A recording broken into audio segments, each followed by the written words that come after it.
All right, let's get right into it. We're talking about a massive, high-stakes pivot happening in the Gulf. The GCC is making a huge bet on a technology that could totally reshape its place in the world's energy future. And this is a fundamental question, isn't it? If your entire economy is built on oil and gas, how in the world do you thrive in a future that's all about decarbonization? It's a huge paradox, and their big answer, it comes down to a technology called CCUS. But here's the thing you absolutely have to get. This isn't just about going green for the sake of it. Not at all. This is a cold, hard, strategic move for economic survival and, honestly, for future dominance. They're not just trying to keep up. They're aiming to lead the whole parade. So, let's unpack this carbon pivot. What does it really mean? Well, at its heart, CCUS is the key that unlocks their biggest economic goals, like Saudi's Vision 2030 or the UAE's Net Zero 2050 plan. But what is this stuff anyway? Okay, so CCUS stands for Carbon Capture, Utilization, and Storage.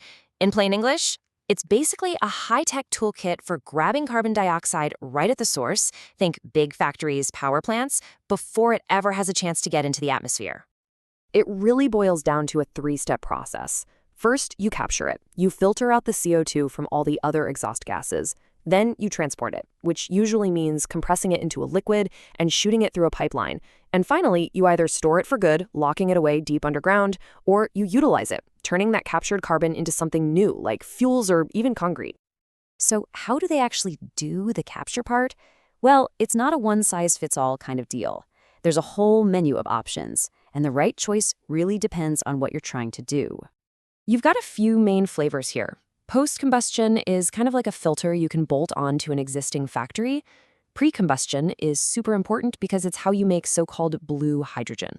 And then you've got the really wild one, direct air capture, which is basically a giant vacuum cleaner that sucks CO2 right out of the sky. And look, this technology isn't some brand new sci-fi idea. It's been evolving for decades. It actually started back in the 70s in Texas to get more oil out of the ground. Then, in the 90s, Norway showed the world you could use it just for climate storage. And today, the whole game is about building these massive, interconnected industrial hubs.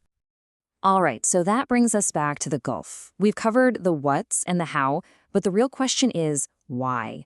Why are these countries pouring billions and billions of dollars into this? It all comes down to four really powerful motivations. One, it's the only way they can hit their huge economic diversification goals. Two, it lets them clean up their core business, oil and gas, which they need to do to stay in the game. Three, it kickstarts brand new industries like hydrogen. And four, it's about transforming their image from a traditional energy power to a sustainable energy power. And this quote, it just hits the nail on the head. For the absolute giants of the energy world, we're talking Aramco, ADNOC, Qatar Energy, this isn't just a nice to have. In a world that's demanding cleaner energy, this is about survival. It is a straight-up business imperative. And we're not just talking about plans on paper or fancy presentations anymore. Oh no, this is happening. They are building some of the biggest, most ambitious CCUS projects the world has ever seen. The blueprints are becoming concrete and steel reality. I mean, just try to wrap your head around the scale here. Did Jubail hub in Saudi Arabia? Just phase one is targeting 9 million tons of CO2 a year. Qatar's huge gas facility is aiming for 5 million tons. These are mind-boggling numbers that signal they are deadly serious. But even those giant projects, they're just the opening act. Take a look at this number, 44 million tons. Just let that sink in. That's the amount of CO2 Saudi Arabia wants to capture and bury every single year by 2035. To put that in perspective, that one target is about the same as the entire planet's current CCUS capacity. The ambition here is just off the charts. Now, of course, you don't make a bet this huge without facing some serious hurdles. But on the other side of those challenges are some pretty incredible opportunities that could literally change everything for the region. So you've got this constant tug of war, right? On one side, this stuff is expensive. It's technically complex. The rules are still being written.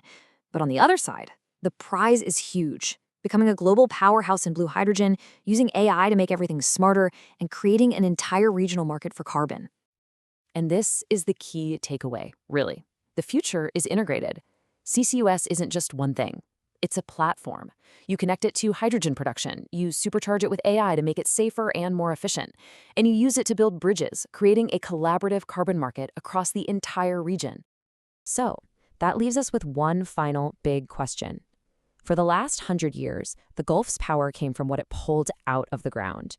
Is it possible that for the next 100, its power will come from what it puts back in? Will this massive bet on technology transform the GCC from the world's oil king into its new carbon king,